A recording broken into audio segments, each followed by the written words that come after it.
నచ్చితే లైక్ చేయండి, సబ్స్క్రైబ్ చేయండి. ఏంటి మిస్సమ్మ కన్విన్స్ అయ్యావా అని ఆరు అడగటంతో కన్ఫ్యూజన్గా ఉన్నా కూడా కన్విన్స్ అవ్వాల్సిందే కదా. ఇంతకీ నేను కన్విన్స్ అయ్యానా అవ్వాల్సిందే అని బాగా అడుగుతూ ఉంటా. ఏదో ఒకటిలే మిస్సమ్మ, ఇప్పుడు నీకైతే అర్థమైంది కదా అని ఆరు అంటుంది. కానీ అక్క అది అని బాగా ఏదో ఆలోచనలో పడుతుంది.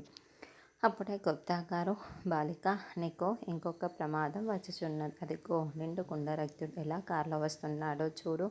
ఇప్పుడు ఈ బాలిక నీతో మాట్లాడినది ఆ నిండు కుండడు చూశాడు అంటే ఎవరు ఎక్కడ ఏమిటి అని నువ్వు దొరికిపోయే అవకాశం ఉంది. కాబట్టి ఏదో ఒకటి చెయ్యు బాలిక అని గుప్తా గారు అంటారు. సరే గుప్తా గారు, వెంటనే మనం ఇక్కడి నుండి బయలుదేరిపోదాం అని అంటారు. మిస్సమ్మ నాకు అర్జెంటు పని ఉంది, నేను వెళ్తున్నాను అని ఆరు అంటుంది. అది కాదక్క, గుడికి వెళ్దాం అనుకున్నాం కదా అని బాగి అంటుంది. అంటే నాకు అర్జెంటు పని ఉంది కదా, నాకు ఇప్పుడే గుర్తుకొచ్చింది, నేను వెళ్తున్నాను అని ఆరు పరుగులు పెడుతూ ఉంటుంది. మిస్సమ్మ ఏంటి ఇక్కడ ఉన్నావు అని రాథోడ్ వచ్చి అడుగుతూ ఉంటే, రాథోడ్ పిల్లల్ని స్కూల్లో వదిలేసి వచ్చేసావా అని బాగి అంటుంది. వచ్చేసాను మిస్సమ్మ అని రాథోడ్ చెప్తూ ఉంటాడు. నాకు ఇప్పుడు ఒక పెద్ద ప్రమాదం తప్పబోయింది, నాకు కాస్తలో యాక్సిడెంట్ జరగబోయేది అని బాగి అంటుంది. అవునా మిస్సమ్మ, యాక్సిడెంట్ జరగబోయిందా అని రాథోడ్ షాకింగ్గా అడుగుతూ ఉంటే, అవును, అక్కని పిలిచి చెబుతాను. అక్క అక్క ఇలారా అని వెళ్తున్న ఆరోని భాగ్య పిలుస్తూ ఉంటే, బాలిక ఆ బాలిక పిలుస్తున్నది అని గుప్తా గారు మళ్ళీ ఆరుని ఆట పట్టిస్తూ ఉంటే, ఆరు మాత్రం వెనక్కి తిరిగి చూడకుండా పరుగులు పెడుతూ ఉంటుంది.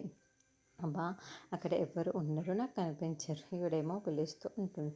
మిస్సమ్మ నువ్వు అక్క బాగానే ఉన్నారు కానీ నువ్వు వచ్చేసే మిస్సమ్మ అని రా వెళ్దాము అని రాతో పిలవటంతో అలాగే అని బాగా ఎక్కిస్తూ ఉంటుంది. తర్వాత మనోహరి హాస్పిటల్ బెడ్ పైన ఉన్న బాబ్జీ దగ్గరికి వస్తుంది.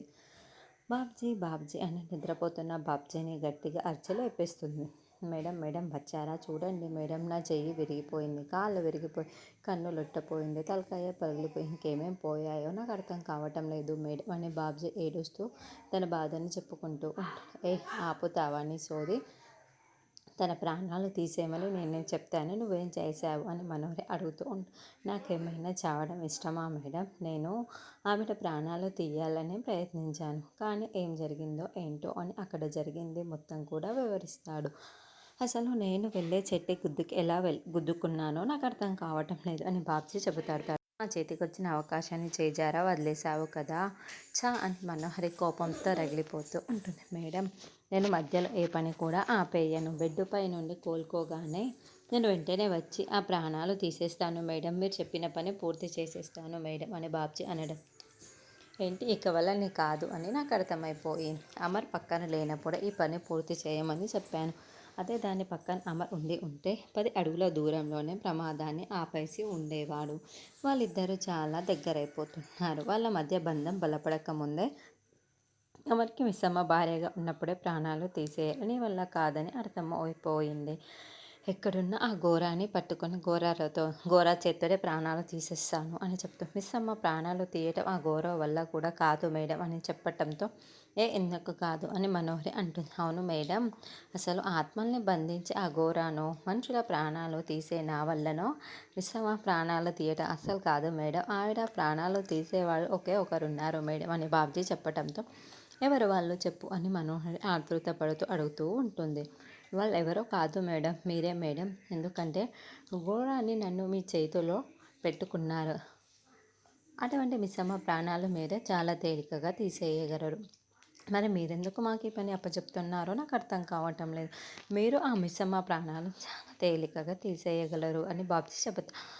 అవును, నేను దాని ప్రాణాలు చిటికెల్లో తీసేయగలను, నా చేతుల్లో తన ప్రాణాలు పోవాలి అని రాసిపెట్టింది కాబట్టి మీ వల్ల కానట్లు ఉంది, అయినా ఈ ఆలోచన నాకెందుకు రాలేదు, చూస్తూ ఉండు దాని ప్రాణాలు ఎలా తీసేస్తానో, ఒసే మిస్సమ్మ, నీ ప్రాణాలు నా చేతిలోనే పోతాయి అని మనోహరి అనుకుంటూ చిటికెలు వేస్తూ బాబ్జీకి చెబుతూ ఉంటుంది. ఏవండి కాఫీ తీసుకోండి అని నిర్మలమ్మ ఇస్తూ ఉంటే, అక్కడ పెట్టవే మిస్సమ్మ, వచ్చిన తర్వాత తాగుతాను అని సదాశివం అంటాడు.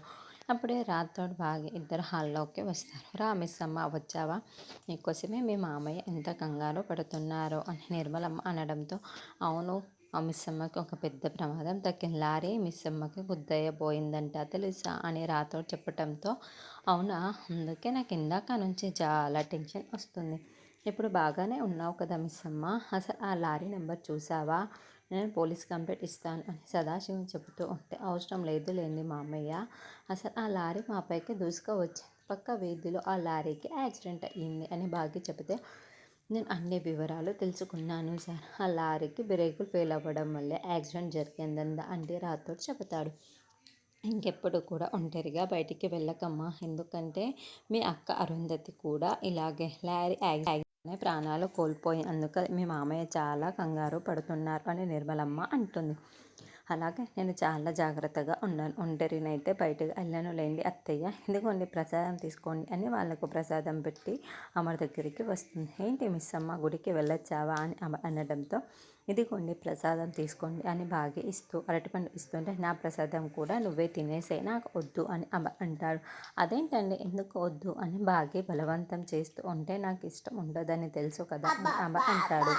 అబ్బా చూడండి, మనకు కష్టాలు వచ్చినప్పుడు ఇష్టాలని పక్కన పెట్టి అలా వద్దనకూడదు, ఉండండి బొట్టు పెడతాను అని పెట్టబోతూ అమర్ తలని అటు ఇటు తిప్పుతూ ఉంటాడు.